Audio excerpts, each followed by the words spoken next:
So let us quickly turn our Bibles to the book of the Gospel of Luke chapter 19 and let us read from verse 37 to 40. The Gospel of Luke chapter 19 verse 37 to 40 clearly. Then as he was now drawing near the descent of Mount of Olives, the whole multitude of the disciples began to rejoice and praise God with a loud voice for all the mighty work they have seen, said, Blessed is your King who come in the name of the Lord, peace in heaven and glory in the highest. And some of the Pharisees called to him from the crowd, Teacher, rebuke your disciples. But he answered and said to them, I tell you that if this keeps silent, the stones would immediately cry out. Hallelujah. Here we see that Jesus Christ was entering into Jerusalem. That's what the Bible says clearly. He was entering into Jerusalem according to Luke chapter 19. Verse 37 to 40, we know that Jesus Christ entered into Jerusalem riding on a donkey. Some versions say he rode on a colt, some versions says he rode on a mule. Hallelujah. But we believe that Jesus Christ was fulfilling the prophecy of Zechariah chapter 9 verse 9. He says, Rejoice greatly, O daughter of Zion. Shout, O daughter of Jerusalem. Behold, your king is coming to you. He is just and having salvation, lowly and riding on a donkey, a colt, the foal of a donkey. Hallelujah. That's what Zechariah chapter 9 verse 9 says. Rejoice greatly, O daughter of Zion. Shout, O daughter of Jerusalem. Behold, your king is coming to you. He is just having salvation, lowly and riding on a donkey. So here we clearly see that Jesus Christ, what they did, they coronated him to be king. Hallelujah. And that's what he entered into Jerusalem. Now one thing you must always understand, that Jesus does everything according to the will of his Father. But before that, if you know, they wanted him to become king. Hallelujah. In the Gospel of John chapter 6 verse 15, if we see clearly, therefore when Jesus perceived that they were about to come and take him by force to make him king, he departed again to the mountains by himself alone. That means here we see, according to the Gospel of John chapter 6 verse 15, therefore when Jesus perceived they were about to come and take him by force to make him king, he departed. Because what they were thinking, that Jesus Christ is going to become a physical king. They wanted a physical king like other nations, the king that will go and fight for them battles. You know, they have seen many kings. They thought that Jesus Christ also was one type of king. But here the Bible says they forced him. See, they wanted to force him and to make him a king. But he departed to the mountains by himself. Why? Because the time has not yet come for him to be coronated or to be crowned a king.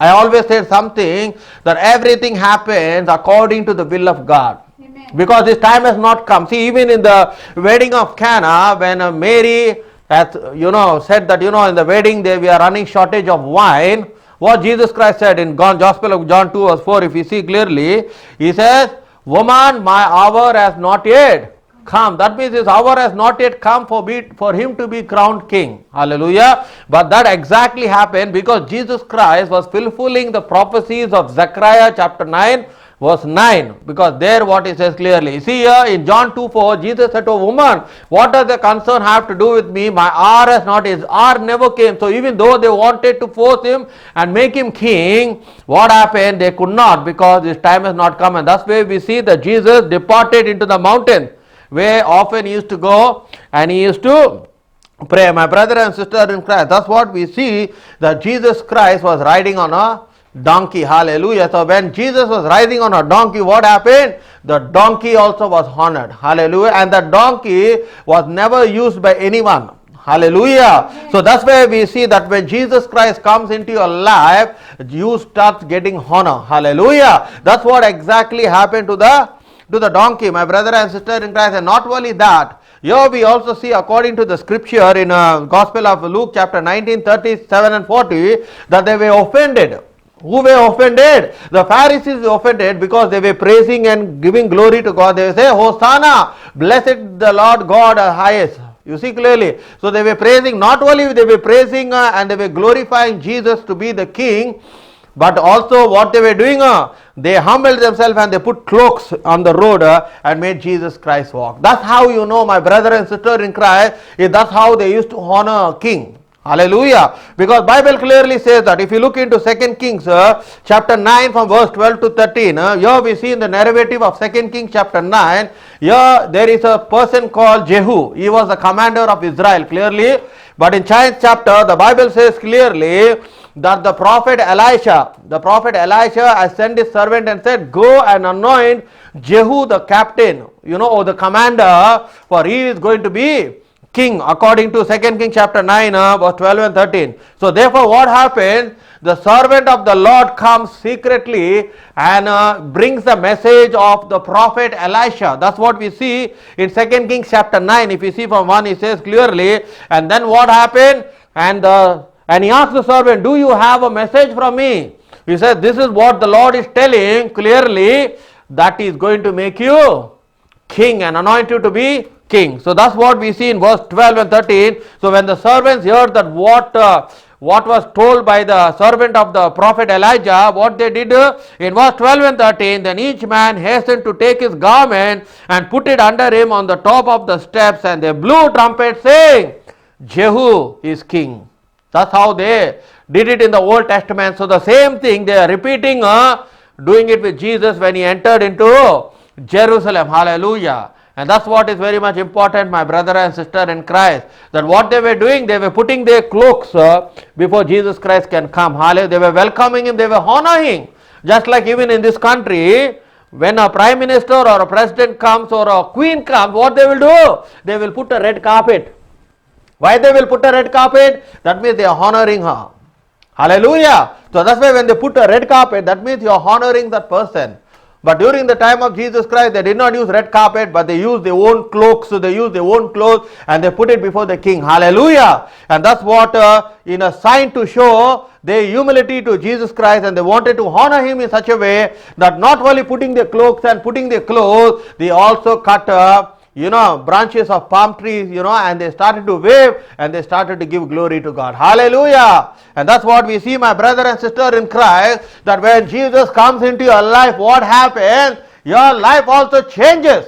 And that's how the donkey was honored. That's what I will always tell in my messages, that when a man is not ready to do the work of God, God uses a woman. And when a woman disobeys, God is ready to use an animal like a donkey. And that's why we always see in the Old Testament, in the New Testament, that the donkey was used by God to carry out his work. Because sometimes we have too much of pride. Oh, I cannot do this, I cannot do that. But God's work will not stop. If you don't go, God has an alternative way. That's what happened even when King Saul disobeyed God. What God did? He was not silent. He did not cry like the prophet Samuel. Oh, he was crying. Oh, prophet Samuel, oh, see, the king who you anointed, God, he has disobeyed you. And crying. He said, shut up, go to the house of Jesse, for I am going to anoint him to be king. So what happens if you say that you are not available for God? God uses a woman like Deborah. And the Bible says that Deborah was used as a judge for 40 years. She ruled over Israel. And when a woman is not available, God will use a donkey. Hallelujah. God knows how to do his work. Why? Because it is the sovereignty of God that God can use anyone for his glory. My brethren, because God is not restricted by people. Hallelujah. We think that, oh, if I don't work now, the work of God is going to stop. It will not stop. Because God has his ways of doing things. Hallelujah, my brother and sister in Christ. And that's where we see what happened to the donkey.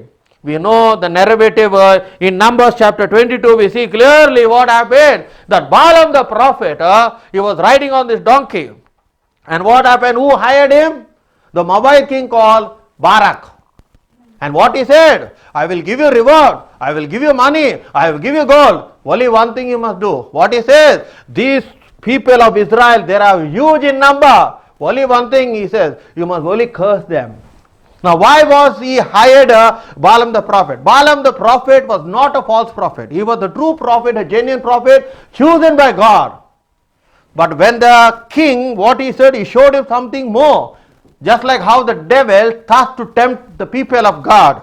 Just like the same devil tempted Jesus. He says, if you bow down and worship me, I will give you the kingdoms of this world. He said to who? To Jesus. But Jesus did not get carried away by the temptation. But whereas this Balaam the prophet got tempted because he said, I'm going to give you gold, silver, I'm going to reward, I'm going to give you gifts and everything. And what he did, he disobeyed the command of God. Even though God told him not to go, he went.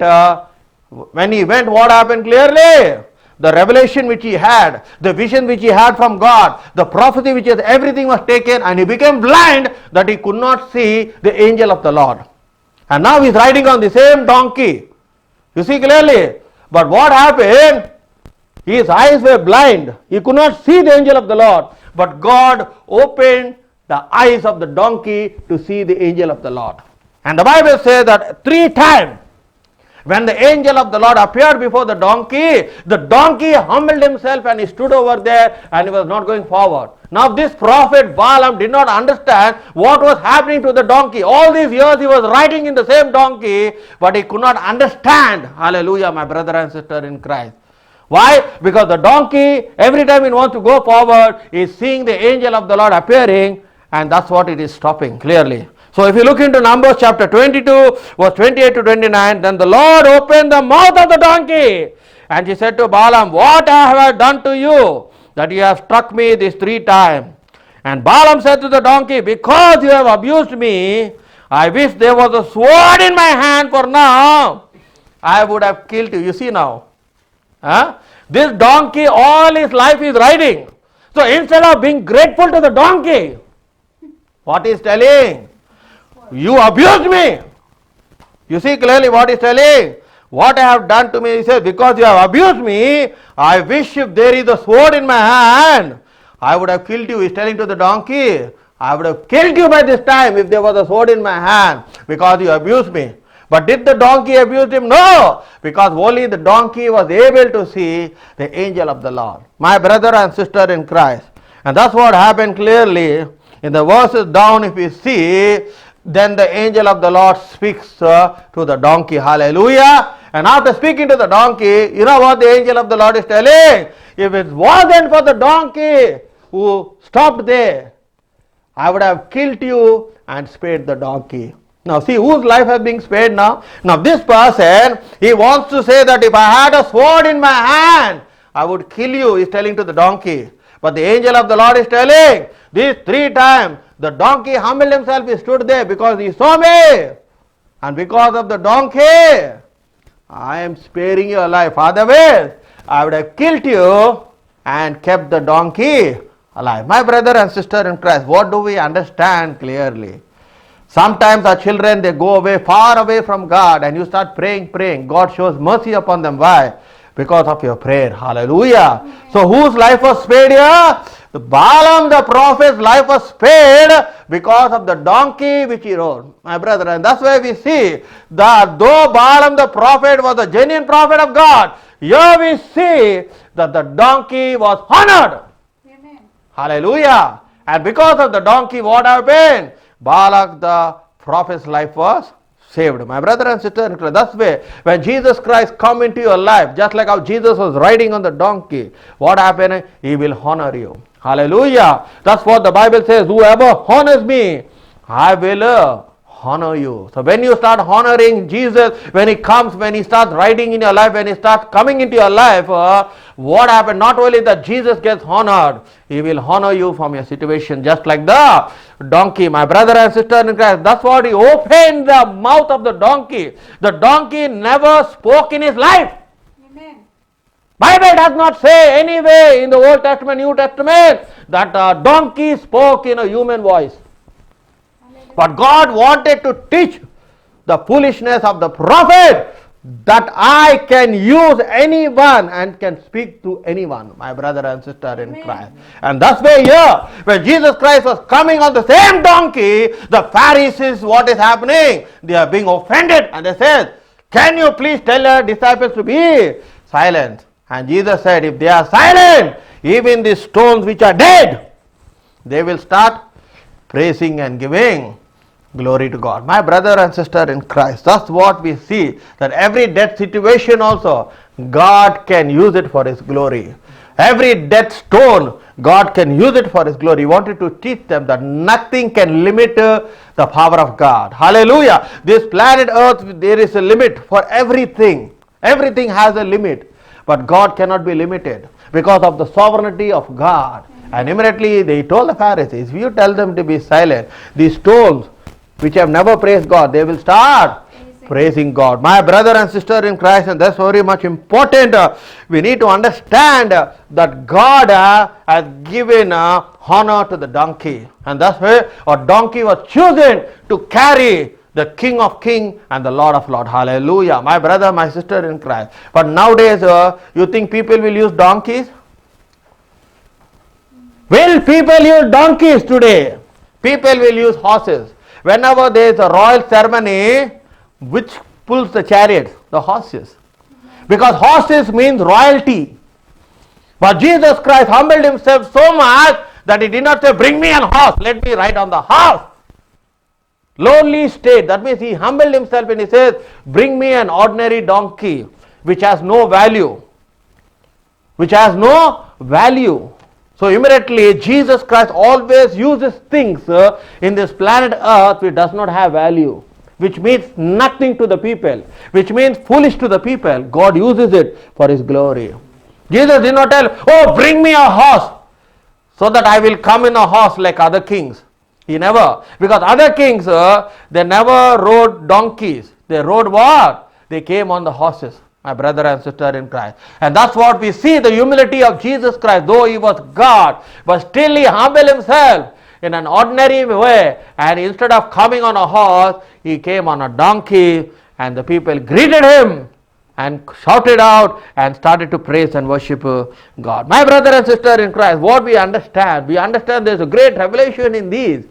That when you humble yourself before God, God will lift you up from your situation. He will lift you up from your circumstance, my brother and sister in Christ. As long as you think you are nothing, God can use you, my brother and sister in Christ. As long as you think you are something, that's where is the problem. So here we clearly see that the donkey had honor from God. Amen. Other time again we see the donkey being used powerfully is where we see it in the book of Judges chapter 10 verse 4. In Judges chapter 10 verse 4 we see the donkey being used here also. The Bible says that after arose Jair, a Gilead, and he judged Israel 22 years. Now he had 30 sons who rode on 30 donkeys. They also had 30 towns which are called Havoth Jair. Hallelujah. Now we had 30 sons who rode on 30 donkeys. They also had 30 towns which are called Havoth Jair to this day, which are in the land of Gilead. Now we have this person in the book of Judges, he has 30 sons. And all the 30 sons, they were riding on donkeys. My brother and sister in Christ. That's where donkey is mentioned in the word of God. Hallelujah. And that's where, my brother and sister in Christ, is important for you to know that what Jesus Christ did on Palm Sunday. Hallelujah. Because Jesus Christ was fulfilling the prophecies. He was fulfilling the prophecies because he didn't want anyone to invite him.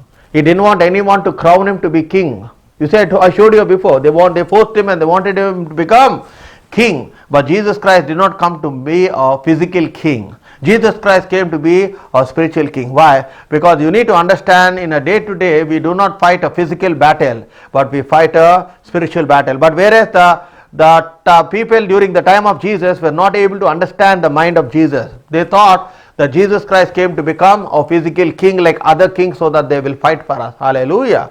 My brother and sister, that's what the zealots they thought during the time of Jesus Christ, that he's going to become king, and they forced him to become king. They forced him to become a leader. Hallelujah. Because you cannot force anyone. Hallelujah. And second thing, it was not the time for Jesus to be coronated to be king. That's what I showed you clearly today. Because everything happens, even the rapture. Many times we may think, oh, why the rapture is not happening? Because everything is in the timing of God. Hallelujah. It is not early, it is not late. And that's where we need to prepare ourselves as we go into the Holy Week. We need to prepare our hearts. We need to spend more time in the presence of God, reading the Word of God, praising, worshipping. Hallelujah. Because we know exactly. Because it's not only the Palm Sunday we celebrate. Because Palm Sunday is not mourning Sunday. We don't mourn on Palm Sunday. Hallelujah. But we rejoice. Amen. Because Jesus Christ has entered into Jerusalem. That's what you rejoice when Jesus Christ comes into your life. When you accept Jesus Christ as the Lord and Savior, you rejoice, you don't mourn, you don't cry. You see? Because when He comes into your life, He changes your life. That's what happened, that when He rode the donkey, He changed the story of the donkey. Hallelujah! That's how the donkey was recognized even in the Bible. Though people did not recognize, though the people did not give importance to the donkey, but Jesus, when He rode it up, it is mentioned. That's what we need to understand. That's what happened, my brother, my sister in Christ, that when Jesus comes into your life, what happened? He changes your life. That's why you must rejoice. You must rejoice when Jesus Christ comes into your life. Hallelujah. When you accept Jesus Christ as the Lord and Savior, what happens? You must rejoice because Jesus has come into your life. So therefore, the donkey was rejoicing because it had one of the greatest privileges for Jesus to ride on it. Bible says that no one has rode on it before. No one has rode that donkey before. It was special, designed for Jesus, for Him. Hallelujah. And when Jesus rode the donkey was honored. Amen. That's how the donkey was honored in the Old Testament. The donkey was also honored in the New Testament when Jesus Christ rode on the donkey. And that's what, my brother and sister, today as we celebrate Palm Sunday. So Palm Sunday is the day of rejoicing. Palm Sunday is where we see the Jesus Christ triumphantly entering into the city of Jerusalem. Hallelujah. Not as an ordinary shepherd, but as the King of Kings and the Lord. Because when Jesus Christ is coming, He is no more coming as a lamb, but He is coming as the King of Kings and the Lord of Lords. Hallelujah. And that's why we must rejoice. Why? Because we believe that Jesus is coming very soon to take each one of us in the rapture. The Bible says, in the twinkle of an eye, in 1 Thessalonians chapter 4:16, at the shout of the archangel, for the dead in Christ will rise, and those who are alive, they will be caught up to meet the Lord in the midday. Jesus will not come on this planet. He will not put His foot. We will meet Him in the midday. Hallelujah. After the 7 years of tribulation, is that's when the millennium we again land on this earth for 1,000 years. That's why we must rejoice. We must rejoice. Not that because we do not have job, or because we do not have money, because we do not have, no. We must rejoice because Jesus Christ is our Lord and our Savior. Hallelujah. Because He has given us one of the greatest gifts, which is salvation. Because without salvation, you don't make it to heaven. No matter you may be a very good Christian, no matter you say, I'm going to church, I'm fasting, I'm praying, I'm reading, everything, that's all fine. But without salvation, no one enters into heaven, my brother and sister in Christ. And that's what today, in this Palm Sunday, as the Lord has been ministering to each one of